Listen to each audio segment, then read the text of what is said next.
নতুন ভূমি আইন পাশ হওয়ায় তামাদি আইনের ২৮ ধারা অকার্যকর হলো। তামাদি আইনের ২৮ ধারা কি আসলে বাতিল নাকি কার্যত সেটি মূল্যহীন? আমরা সবাই জানি যে ২০২৩ সালের ১৮ সেপ্টেম্বর দেশের ইতিহাসে ভূমি অপরাধ প্রতিরোধ ও প্রতিকার আইন ২০২৩ পাশ হয়েছে এবং বিধিমালাও জারি করেছে অন্তর্বর্তীকালীন সরকার, এবং এটা প্রচলিত আইনের সাথে কোনো প্রকার সাংঘর্ষিক আইন নয়। প্রচলিত আইনের কোথাও কোনো বিধি এবং কোনো কিছুকেও সেটা রহিত করবে না, এমনটি ভূমি অপরাধ প্রতিরোধ প্রতিকার আইন ২০২৩-এ বলা হয়েছে। ১৯০৮ সালের তামাদি আইনের যে ২৮ ধারা, সেখানে সম্পত্তির অধিকারের অবসান ১২ বছরের বেশি সময় ধরে কোনো ব্যক্তি অপর কোনো ব্যক্তির সম্পত্তিতে জোরপূর্বক দখলে রাখলে দখলদার জমির মালিক হয়ে যাবে।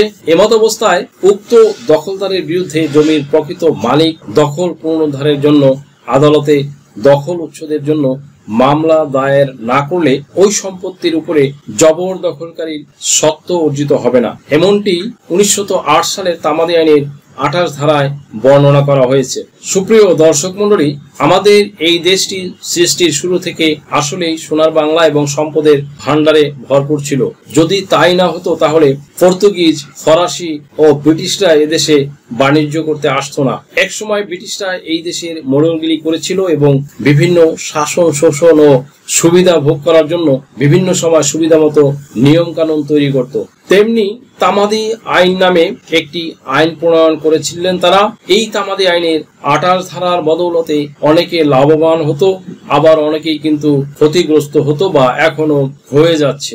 একখণ্ড জমি যদি জবরদখল করে কেউ রাখে, তাহলে এই জবরদখলকারী তার পেশি শক্তির বলে, তার ব্যাড পলিটিক্স বলে দেখা গেল কোনো একজন সহজ সরল অসহায় ব্যক্তির একখণ্ড জমি জবরদখল করে তিনি বিভিন্ন ধরনের হুমকি ধামকি দিতে পারে যাতে থানার কোনো মোকদ্দমা না নিতে পারে, এবং এই আইন সম্পর্কে অনেকেই জানে না, যার কারণে জবরদখলকারী গড়িমসি করে ছলে বলে কলে কৌশলে এই ১২ বছর অতিক্রান্ত করতে চায় বা ১২ বছরের অধিক সময় অতিক্রান্ত করে ফেললেই কেল্লা ফতে ব্যাস হয়ে গেল।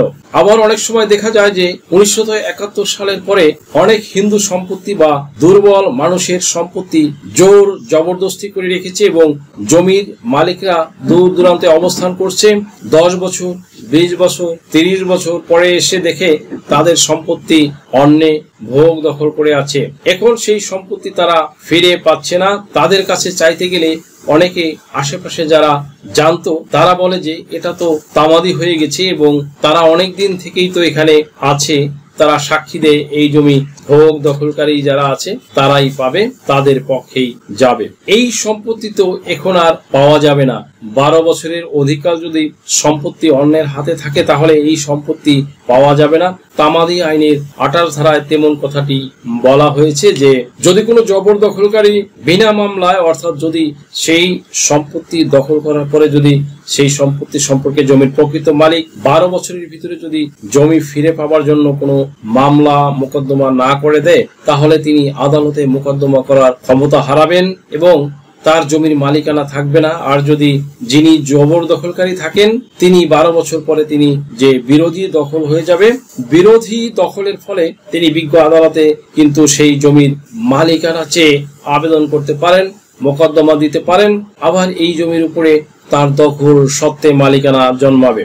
সুপ্রিয় দর্শক মন্ডলী, এই তামাদির ২৮ ধারা অকার্যকর করার জন্য প্রণীত করা হয়েছে ভূমি অপরাধ প্রতিরোধ ও প্রতিকার আইন ২০২৩। এই আইনের যখন খসড়া প্রকাশ করা হয়েছিল তখন খসড়াতে বাংলাদেশের গুণীজন বা সুশীল সমাজ যাদেরকে এই খসড়াটি সংশোধন করতে দেওয়া হয়েছিল তারা কিন্তু এই ভূমি অপরাধ প্রতিরোধ ও প্রতিকার আইন ২০২৩ সেটি কিন্তু পাশ করার জন্য তারা কিন্তু অনীহা প্রকাশ করেছিলেন, এবং এর ভিতরে যে ধারাগুলি দেওয়া হয়েছিল সেই ধারাগুলিতে তারা কিন্তু অনীহা প্রকাশ করেছিলেন এবং অনেকেই অনাস্থা জ্ঞাপন করেছিলেন।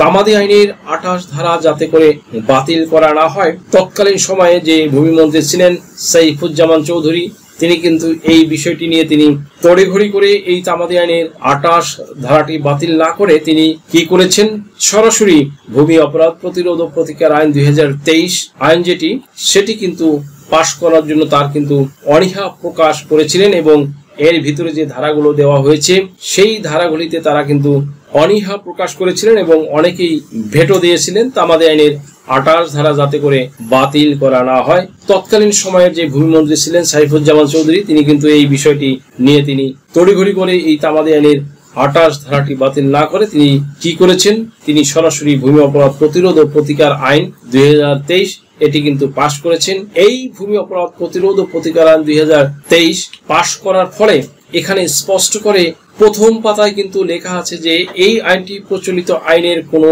ধারা, উপধারা, বিধি কোনো কিছু রহিত করা হয় নাই। এটা একটি সহায়ক হিসেবে এই আইনের সাথে কাজ করবে। এখন আমার চ্যানেলের দ্যাট মিনস লিগাল নলেজ পরিবারের সম্মানিত সদস্যগণ, সাবস্ক্রাইবারগণ, ভিউয়ার্সগণ কন্টিনিউয়াসলি আমার চ্যানেলের ভিডিওগুলি দেখে থাকেন, তারা অনেকেই প্রশ্ন করেন, কমেন্টস করে জানতে চায় যে তামাদি আইনের 28 ধারা বাতিল করা হয়েছে কিনা বা তামাদি বাতিল করবে কিনা কিংবা বাতিল করা উচিত। আসলে সত্যি বলতে কি, দেখুন বিগত সরকারের আমলে ভূমিমন্ত্রী তিনি নিজে যে পরিমাণ দুর্নীতি করে গেছে, এই দুর্নীতিটা তো তার করার পিছনে অনেক কারণ রয়েছে। সেই কারণগুলি কি তা হচ্ছে যে তিনি নিজে স্বেচ্ছাচারিতা করে দুর্নীতি করে সে একটি প্ল্যানিং করে এই আইনটি তৈরি করে তিনি পাশ করেছেন। হোয়ারাস বিধিমালাটি তখন পাশ করে কিন্তু তিনি যাননি, তড়িঘড়ি করে পাশ করেছেন। তার দুর্নীতি করার যদি কোনো সুযোগ থেকে থাকে তখন তিনি এই সুযোগটি কিন্তু কাজে লাগিয়েছেন। সেখানে স্পষ্ট করে ভূমি অপরাধ প্রতিরোধ ও প্রতিকার আইন 2023 8 ধারায় যে কথাটি বলা হয়েছে যে যেই কথার জন্য তিনি ভাইরাল হয়েছিলেন যে দলিল যার জমি হবে তার, দখলে থাকলেই মালিক নয়, থাকতে হবে দলিল সহ জমির প্রয়োজনীয় দস্তাবেজ। এই ক্ষেত্রে বৈধ দলিল বা আদালতের আদেশের মাধ্যমে মালিকানা বা দখলের অধিকার প্রাপ্ত না হলে কোনো ব্যক্তি কোনো ভূমি দখলে রাখতে পারবে না। অ্যাজ ওয়েল অ্যাজ জমির মিথ্যা দলিল করলে সর্বোচ্চ 7 বছরের কারাদণ্ড ও অর্থদণ্ডের বিধান করা হয়েছে। সাক্ষ্য আইন 1872 3 ধারা অনুযায়ী দলিল বলতে বোঝায় কোনো পদার্থের উপরে কোনো অক্ষর, সংখ্যা বা চিহ্নের সাহায্যে বর্ণিত কোনো ব্যবহার হতে পারে এমন বিষয়কে দলিল বলা হয়। এখন বিধিমালা পাশ হয়ে যাওয়ার পরে সরকারি যে সম্পত্তি, সাধারণ জনগণের সম্পত্তি থেকে সরকারি সম্পত্তি, হাজার হাজার একর সম্পত্তি কিন্তু এইভাবে বেদখল হয়ে গেছে। শুধু 12 বছরও না, 20, 30, 40, 50 বছর পর্যন্ত অন্য মানুষের ভোগ দখলে আছেন। সেই সম্পত্তি এই নতুন আইনের বলে বের করে নিয়ে আসলে সরকার লাভবান হবে, দেশের জনগণ লাভবান হবে। এই বিষয়টি ক্লিয়ার হয়ে গেছে। এই আইনে বলা হয়েছে যে যদি কোনো ব্যক্তির সম্পত্তি যদি কেউ জবরদখল করে নেয় সেটা আর হবে না। Not only that but also 12 বছর কেন 100 বছর দখলে থাকলেও লাভ নাই। যে যার CSA ওয়ারিশান সনদ, পাট্টা, দলিল, বায়া দলিল, খাজনার দাখিলা সবকিছুর চেইন অফ ডকুমেন্টস এক লাইনে ধারাবাহিকভাবে সঠিক থাকলে সেই জমি সহ কেহ দলিলবিহীন জোরপূর্বক দখলে রাখলে সেইটা 100 বছর হলেও জমি ছাড়তেই হবে। সো দ্যাট সুপ্রিয় দর্শক, এখন আপনাদের কি বুঝতে আর কোনো অনুরূপ বাকি আছে বা কোনো অসুবিধা হয়েছে যে তামাদি আইনের 28 ধারা তাহলে আর কি কাজে আসছে? 28 ধারা থাকলেই কি আর না থাকলেই কি? এজন্যই টাইটেলে বলা হয়েছে তামাদি আইনের 28 ধারা অকার্যকর। আপনি যদি 12 বছর বেদখলে থাকেন তাহলেও নতুন ভূমি আইনে আপনি দখল উদ্ধার করতে পারছেন অনায়াসে। শুধু নির্বাহী ম্যাজিস্ট্রেট বরাবরের সঠিক তথ্য উপাত্ত সংযুক্ত করে আবেদন করে দিন, তাহলে আপনার জমি দখল উদ্ধার হয়ে যাবে।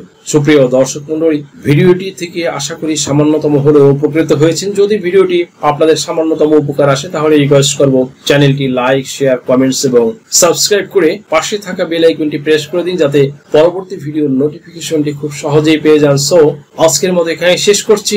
দেখা হবে অন্য কোনো দিন, অন্য কোনো ভিডিওতে, অন্য কোনো আইন বিষয়ক কন্টেন্ট নিয়ে। সেই পর্যন্ত সকলে ভালো থাকুন, সুস্থ থাকুন, নিরাপদে থাকুন। আবারও সবাইকে ধন্যবাদ জানিয়ে এখানে শেষ করছি। আল্লাহ হাফেজ।